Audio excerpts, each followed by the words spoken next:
da Igreja de Jesus Cristo dos Santos dos Últimos Dias. Existem dois tipos de residência, as que têm cupins e as que terão cupins. Toda madeira pode ser tratada e toda infestação deve ser controlada. Portanto, proteja seu patrimônio, faça um controle com até 10 anos de garantia, sem cheiro, sem sujeira e com total segurança para a sua família.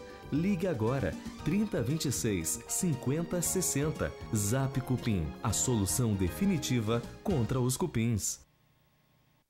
Olá, tudo bem? Eu sou Laí Ribeiro, sou cardiologista, nutrólogo.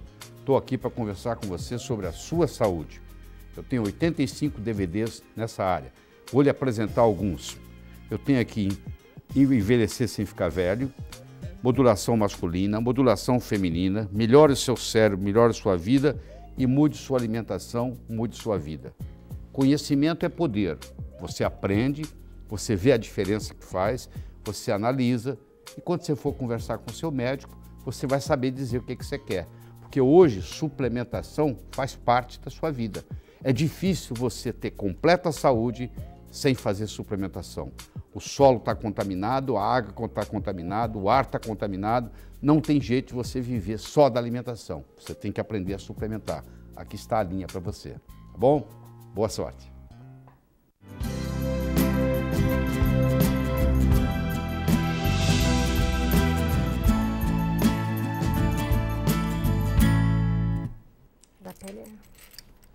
Olha, nós estamos com o Dr. Maurício Friedrich, que é neurologista. Doutor em neurociência. Doutor em Porque quando tem doutorado aqui, a gente tem que avisar. Entre outras coisas. A gente tem que falar, porque eu, por exemplo, se eu tenho que procurar um médico para tratar do meu cérebro, por exemplo, eu vou querer alguém que estudou muito sobre isso, né? Bom, o Maurício dá aula para residência, né? Então, dispensa. E a gente, como nós já falamos antes, a gente procura trazer para você aqui, pessoal, que eu sei que existem inúmeros bons profissionais na área, em todas as áreas, pessoal. Mas a gente toma o cuidado de, quando a gente convida alguém aqui, que seja alguém que realmente tenha especialização e que faça e que trabalhe na área. Muitas vezes a gente não consegue trazer outras pessoas, que não é todo mundo que consegue falar na televisão. Tá, não, e às vezes a gente convida, Maurício, e a pessoa diz assim, não gosto de falar na televisão. Nossa, eu já convidei dezenas de colegas, né, que têm receio da televisão. Nossa, então... até meus colegas de turma, tem gente que não gosta de falar. É bem individual, né? Mas o Maurício, afora tudo, ainda se fala comunica super muito bem na televisão. Então você está tendo uma aula aí hoje, né? E a gente, no intervalo, além da aula durante o vídeo, aí a gente tem a aula fora aqui. Tira as dúvidas. Mas o Maurício estava falando em envelhecimento cerebral. Chegou a citar demência vascular. O que é demência vascular?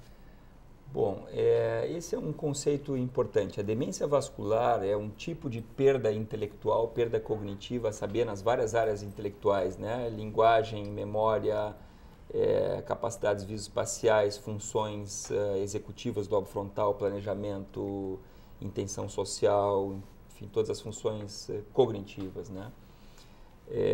Reconhecimento facial e aí vai, né? Reflexos rápidos, cerebrais, enfim, uma série de funções cognitivas.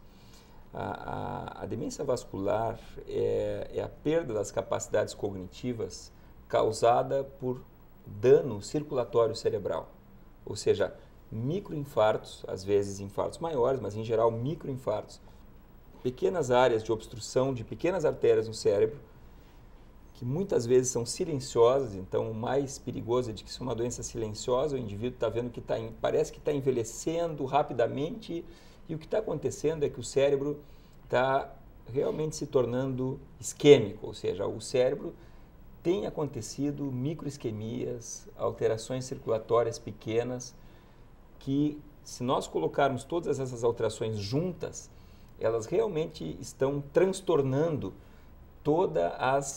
o funcionamento do cérebro como rede, né? Lentificando todo o processamento cerebral, né? O raciocínio, a rapidez de raciocínio, rapidez de ideias, criatividade, linguagem e memória. Isso é tão significativo porque 20% dos casos de demência são relacionados só a alterações vasculares. O indivíduo não teria doença de Alzheimer, por exemplo, mas ele ficou demente, perdeu suas capacidades cerebrais porque o cérebro se tornou isquêmico. O cérebro teve, então, deixou de chegar oxigênio lá. Em vários pontos do cérebro, em momentos diferentes, né? Então, isso são 20% dos casos. Isso são, assim, milhões de pessoas no mundo hoje com essa demência vascular. Bastante significativo também porque muitos casos de demência de Alzheimer, eles são mistos. O que é misto? O indivíduo tem uma propensão genética a desenvolver. Já começou, porque esse é um outro conceito que a gente pode conversar aqui no programa, que as alterações no cérebro do indivíduo com Alzheimer, as alterações graves, elas acontecem já 10, 15 anos antes dos primeiros sintomas. E o que é mais interessante e um pouco assustador é que alterações da proteína tau, que é uma das proteínas envolvidas na doença de Alzheimer, começa lá pelos 17, 18 anos de idade, a deposição em áreas do tronco cerebral. Então, assim, o que está se entendendo hoje que a demência de Alzheimer, ela ela não é só uma doença, mas ela basicamente faz parte do envelhecimento cerebral. Agora, o que não se sabe é qual é o gatilho para desenvolver a progressão da doença, a deposição das proteínas anormais e o indivíduo começar a falhar, começar com sintomas. Ou seja, a análise dos cérebros, tanto por anátomo patológico, já há mais de 100 anos já se sabe isso, quanto mais recentemente por PET-CT, onde se tem a marcação dessas proteínas anormais no cérebro, mesmo em cérebros sadios existem isso já, se sabe que isso acontece bastante precocemente em indivíduos sem sintomas, mas existem os gatilhos, que são ambientais. O principal gatilho para desenvolvimento de sintomas, até hoje, o principal é o circulatório. Ou seja, existe uma área de intersecção entre a doença vascular e a doença de Alzheimer. A saber que, provavelmente, os fatores de risco vascular, que é a hipertensão, o tabagismo, a diabetes, a obesidade, o sedentarismo, a dislipidemia, eles são os responsáveis pela formação das alterações isquêmicas no cérebro, das isquemias, que vão levar ou a demência vascular ou o desencadeamento e piora e mesmo progressão mais rápida das alterações patológicas da doença de Alzheimer. Sabe que isso é interessante, Maurício? Porque assim, não tem um colega que a gente não tenha trazido aqui que não citou todos esses... Que não citou exatamente isso para as mais diferentes doenças de outros órgãos. Coração, se tu falar com o pulmão, cardiologista é a mesma coisa, se tu falar com o pneumologista é a mesma coisa, se tu falar com o do joelho. é a mesma coisa. Entendeu? Então, é muito interessante porque assim, cigarro, né? Diabetes compensado, né? É o sedentário, é o gordo, é o obeso, né? É o cara que não se exercita. Existem pesquisadores que consideram a obesidade um nome eufemístico. É um eufemismo a obesidade. Gosta que chame de gordo mesmo, para saber que aquilo ali é uma alteração de comportamento e o indivíduo realmente tem que mudar, né, para reduzir os seus riscos, né, de ter problemas sérios e realmente encurtar o seu tempo com qualidade de vida. É porque o importante, né, é que a gente já trouxe inúmeros profissionais de áreas diferentes, como a gente já falou, a gente não está pregando aqui a vida eterna para ninguém. É qualidade de vida enquanto viver, né? Claro. Não adianta, o cara viveu 100 anos, tá? O nosso avô viveu, o pai do meu pai viveu, pelo menos que eu me lembro, 20 anos com enfisema. Entendeu? O cara dava 2 passos e faltava ar. Quer dizer, eu não quero viver assim. Que pena, né? Então, o que ele fez de errado, eu me lembro na época, ele não acreditava que o cigarro fazia mal. Ele fumava muito. Fumava muito. E teve um monte de infarto, de derrame. Tudo que tu possa imaginar. Então, o que eu posso fazer para evitar isso? Justamente, é que do ponto de vista comportamental, a gente fala em mecanismos de defesa do ego. O que eu quero chegar com isso ali?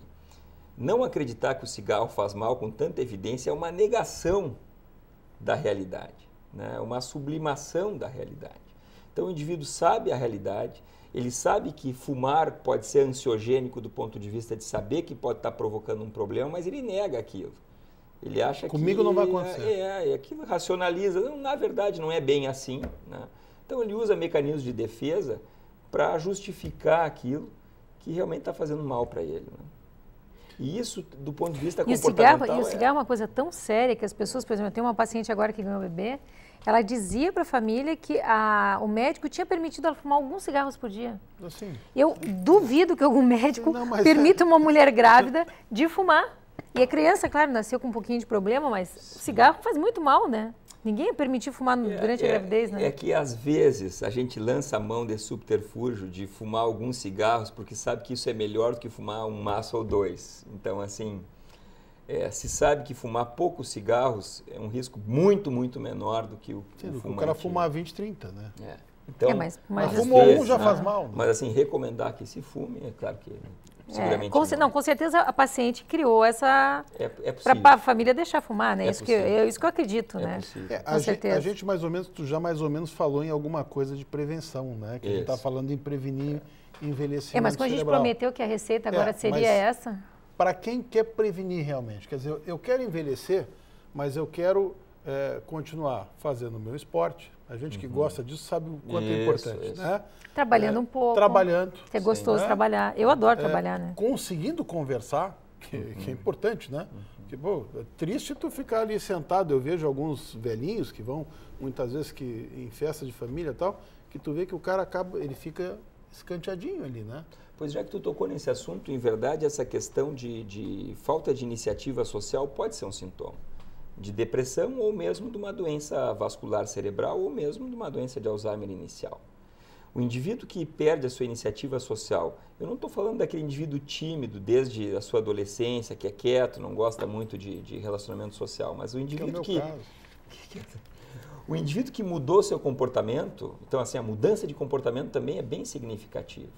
Nesse ponto nós temos duas coisas significativas. Uma é a diminuição da iniciativa social. O indivíduo está recluso em casa, não quer mais sair, não quer participar socialmente de festas ou de reuniões de família, e realmente isso pode ser um sintoma depressivo. E a depressão no idoso, quando não tem histórico durante a vida, pode ser uma manifestação inicial também de uma doença demencial. Essa é uma questão.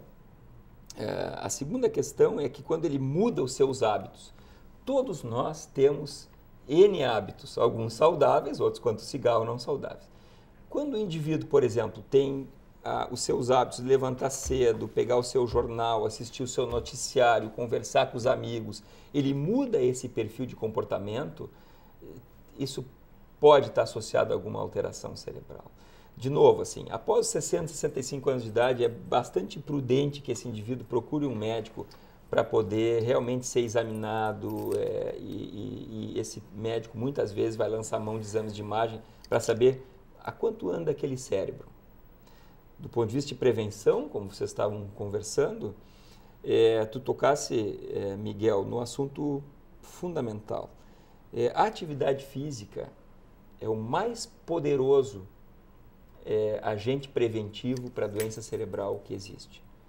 Não existe nada mais poderoso. Qualquer tipo de atividade física... Isso, exatamente. Esse não é qualquer tipo. Isso que era importante a gente saber. Então, assim, a atividade física aeróbica, né? O caminhar, andar de bicicleta, nadar, né?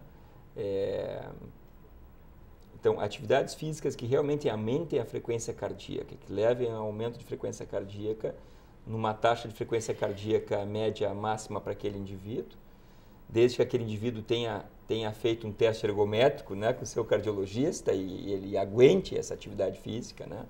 Essa atividade física regular, ela não só melhora a performance de memória, isso está demonstrado há muito tempo. Existem indicadores assim bastante contundentes a respeito de melhora da função intelectual, raciocínio, rapidez de resposta, memória recente, memória de trabalho com atividade física aeróbica. Não só isso. O que as pessoas ainda, talvez algumas não saibam, é que se fala muito em célula-tronco, injetar célula-tronco e tal. Eu já trabalhei com células-tronco, tenho projetos ainda nessa área, mas se sabe que o indivíduo tem formação de novos neurônios no seu cérebro, né? Claro que quando ele tem uma lesão cerebral com um AVC extenso, aquela produção de novos neurônios não é o suficiente para livrá-lo da sequela. Mas o que acontece é que são formados novos neurônios e está bem demonstrado que a atividade física aeróbica é um acelerador, né, e aumenta a quantidade de novos neurônios formados em algumas regiões do cérebro, especialmente nas regiões do lobo temporal e periventriculares. Então, isso é uma coisa interessante, né? Porque quando eu fiz faculdade, se dizia que tu nascia com uma quantidade de X, ia perdendo e não regenerava. Mas muita coisa mudou, isso, né? Foi provado há mais de 10 anos de que o cérebro realmente tem capacidades regenerativas. Ele não só regenera quando se reorganiza depois de uma lesão, né? Tanto aí tem N exemplos aí de mídia, né, de indivíduos que sofreram acidente vascular cerebral, traumatismo craniano e voltaram às suas atividades e tal. Claro que tem muitos exemplos também de pessoas que ficaram sequeladas e tiveram a sua vida ceifada antes do tempo. Mas, então, o fato, assim, previne a perda intelectual, melhora as capacidades cerebrais e ainda forma novos neurônios. Atividade física. A atividade física é extremamente valorosa, extremamente importante, ela deve ser incentivada e o indivíduo realmente precisa fazer atividade física, de preferência todos os dias. E é gratuito, né? Porque atividade física aeróbica, o cara tem uma bicicleta, o cara caminhar, né? Ou mesmo uma bicicleta essa ergométrica, que o cara bota na frente, que vira cabide, uma esteira. Que vira cabide. Em geral, né? Mas se o cara tem o hábito de ver noticiário, por exemplo, o que a gente faz na academia? Tu vai caminhar na esteira ou vai correr na esteira, tu tem a televisão ali na frente, e ainda tem uma televisão hoje em dia particular da esteira, né? Que o cara pode, eu quero ver o noticiário, eu vou ver o noticiário caminhando. Não quero nada disso. Caminhar no parque não custa nada, né? Perfeito. Miguel, de graça. Existem, assim, Caminhada já serve? Caminhada é o melhor. É o melhor para a formação de neurônio? Caminhada a 5, 6 km por hora é o melhor. 40, 50, 60 minutos. Se não consegue nesse tempo inicialmente, faz uma progressão. A cada semana aumenta aí 10 minutos, começa com 20 minutos, vai para 30, 40, 50, 60. Né?